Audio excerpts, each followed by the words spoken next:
오늘 본문은 하나님께서 엘리와 그의 아들들을 심판하시겠다라는 내용을 담고 있습니다. 엘리의 아들들의 죄는 크게 두 가지였습니다. 첫 번째는 여호와의 제사를 멸시한 것이고, 두 번째는 회막문에서 수종드는 여인들과 동침한 부도덕적인 죄였습니다. 레위기 10장을 보면 아론의 두 아들 나답과 아비후가 여호와께서 명령하지 아니한 다른 물을 향로에 담아 분향하였다가 그 앞에서 불이 나와서 그들을 삼켜 죽임을 당한 그러한 사건이 있습니다. 이 사건은 하나님께서 그분의 말씀에서 벗어난 제사를 얼마나 싫어하시고 또 그러한 죄를 얼마나 엄중하게 처벌하시는지를 잘 보여준 사건이었습니다. 따라서 모든 제사는 철저하게 하나님의 말씀에 따라서 그 말씀에 준수하여야 되는 것이죠. 뿐만 아니라 레위기는 제사장들이 거룩한 제사를 맡았기 때문에 그들의 삶 또한 거룩하고 순결하여 정결하고 구별되어야 한다라는 것을 강조합니다.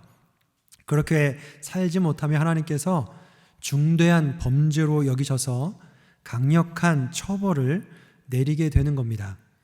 그러나 엘리의 아들들은 이 제사를 하나님의 말씀에 준수하여 드리지도 않았고 스스로를 거룩하고 정결하고 순결하게 구별하지도 않았습니다. 그들은 자기들 마음대로 제사를 남용했고 아주 부도덕적인 삶을 살아서 이스라엘 백성들의 눈살을 찌푸리게 했습니다. 그런데 더 큰 문제는 이겁니다. 그의 아버지 엘리가 아들들의 범죄를 너무나도 가볍게 처리해 버렸다라는 겁니다. 24절과 25절을 보면 엘리가 아들들에게 이렇게 책망합니다. 내 아들들아, 그리하지 말라. 내게 들리는 소문이 좋지 아니하니라. 너희가 여호와의 백성으로 범죄하게 하는도다. 사람이 사람에게 범죄하면 하나님이 심판하시려니와 만일 사람이 여호와께 범죄하면 누가 그를 위하여 간구하겠느냐 하되 그들이 자기 아버지의 말을 듣지 아니하였으니 이는 여호와께서 그들을 죽이기로 뜻하셨음이더라.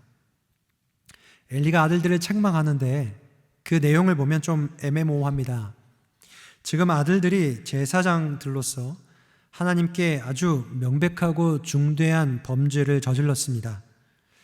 여호와의 제사를 멸시한 그러한 죄는 당장 죽여도 시원치 않을 그런 중대한 범죄입니다. 그렇기 때문에 엘리는 이 일의 심각성을 가지고 아들을 불러놓고 적어도 호되게 그들의 죄를 지적하며 꾸짖어야 마땅합니다. 그런데 여기 보면 아들의 죄를 지적하지도 않고 그들의 죄대로 처벌하지도 않고 그저 타일릴 뿐입니다. 여기 보면 그러지 말라라고 말합니다. 어린아이가 어쩌다가 실수를 하고 작은 잘못을 저질렀을 때 그런 얘기를 하죠. 그러지 말라. 이렇게 타이릅니다. 그런데 이 아들들은 그냥 작은 실수가 아니라 중대한 범죄자들입니다. 그것도 제사장이라는 막대한 그러한 임무를 띠고 있는 사람들이 그러한 죄를 저질렀는데 엘리는 그러지 말라라고 그냥 이 문제를 타이르듯 넘어갑니다. 그리고 엘리가 또 이렇게 말합니다. 너희가 여호와의 백성으로 범죄하게 하는도다. 여러분, 지금 누가 범죄를 했다고 합니까? 아들들의 죄를 지적하고 드러내는 것이 아니라 아주 애매하게 너희가 여호와의 백성으로 범죄하게 하는도다. 정말 애매하게 이 일을 얘기하고 있습니다. 그러니 아들들이 아버지의 말을 듣지 않죠. 계속해서 범죄 행위를 관습적으로 이어나가게 되는 겁니다. 그래서 하나님은 어떤 선지자를 보내셔서 엘리와 그 아들들에게 심판이 내리겠다라는 예언을 하게 합니다. 29절입니다. 너희는 어찌하여 내가 내 처소에서 명령한 내 제물과 예물을 밟으며 내 아들들을 나보다 더 중히 여겨 내 백성 이스라엘이 드리는 가장 좋은 것으로 너희들을 살찌게 하느냐. 하나님은 그냥 아들들의 죄를 지적하고 그 아들들만을 처벌한다라는 말씀이 아니라 엘리 너도 똑같은 죄를 저질렀다 이렇게 말합니다. 아들들의 죄만 중범죄가 아니라 엘리 너의 죄도 심판받고 멸망당해야 할 만큼 중대한 죄야 라는 말씀을 하는 거죠. 그러면 엘리의 죄는 무엇입니까? 자신의 아들들을 하나님보다 더 중히 여긴 죄입니다. 아들들과 하나님, 그 중에 하나님을 더 중요하게 여겨야 하는 제사장의 직책으로서, 이스라엘의 지도자의 위치에 있는 자로서 하나님을 가벼이 여기고 아들들을 더 중하게 여기는 그러한 죄를 저지른 거죠. 여기에 중히 여기다 할 때 중히라는 단어는 히브리어로 카바드에서 나왔습니다. 이 카바드라는 단어는 무겁다라는 뜻인데, 하나님을 무겁게 여긴다라는 말은 하나님을 존중하다, 존중히 여기다라는 뜻이 되겠죠. 그 반대는 가볍게 여긴다라는 말입니다. 그래서 이 단어가 30절에도 똑같이 쓰였습니다. 30절에서는 존중히 여기다라는 말로 번역되었습니다. 30절 끝부분에 보면 이렇게 말씀합니다. 나를 존중히 여기는 자를 내가 존중히 여기고 나를 멸시하는 자를 내가 경멸하리라. 엘리의 죄는 뭡니까? 아들들을 무겁게 여깁니다. 아들들을 존중히 여겼습니다. 그들은 중요하게 생각했습니다. 그러나 하나님을 중요하게 생각하지 않고 존중히 여기지 않고 하나님을 가볍게 여겨버린 겁니다. 그들이 하나님의 말씀을 우습게 여기고 제사를 더럽히고 부도덕한 죄를 저질러도 그것을 막지도 않고 대수롭지 않게 넘어가려고 한 그 엘리의 모습이 하나님을 존중히 여기지 않고 가볍게 여긴 죄가 된다라는 말씀입니다. 여러분, 우리가 무언가를 중요하게 생각할 수 있습니다. 그런데 그 무언가를 하나님보다 더 중요하게 생각하면 그것은 죄가 되는 겁니다. 그것이 돈이 되었던, 명예가 되었던, 심지어는 그 무언가가 내 자녀가 되었다 할지라도 하나님보다 더 중요하면 그것은 우상이요, 그 행위 자체는 죄가 된다라는 것을 기억해야 합니다. 여러분, 그렇다면 우리는 하나님을 다른 무엇보다 더 존중하며 하나님을 더 중요하게 생각하며 살고 있습니까? 사실 우리의 모습을 가만히 들여다보면 엘리와 다르지 않는 그러한 삶을 살 때가 많이 있다라는 것을 볼 수 있습니다.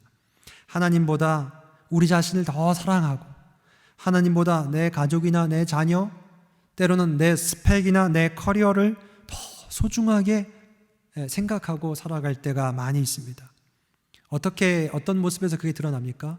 우리의 시간이 어디에 더 많이 쓰고 있는지, 우리의 물질을 더 어디에 쓰고 있는지, 우리의 마음, 가장 소중한 우리의 마음을 어디에 더 쏟고 있는지, 그것을 가만히 살펴보면 무엇을 더 중요하게 여기고 있는지 알 수 있습니다. 그런데 우리가 엘리처럼 하나님보다 다른 것을 더 중요하게 여길 때가 많이 있다라는 거죠. 여러분, 그러나 하나님은 엘리에게 내리셨던 그 벌을 우리에게 내리지 않습니다.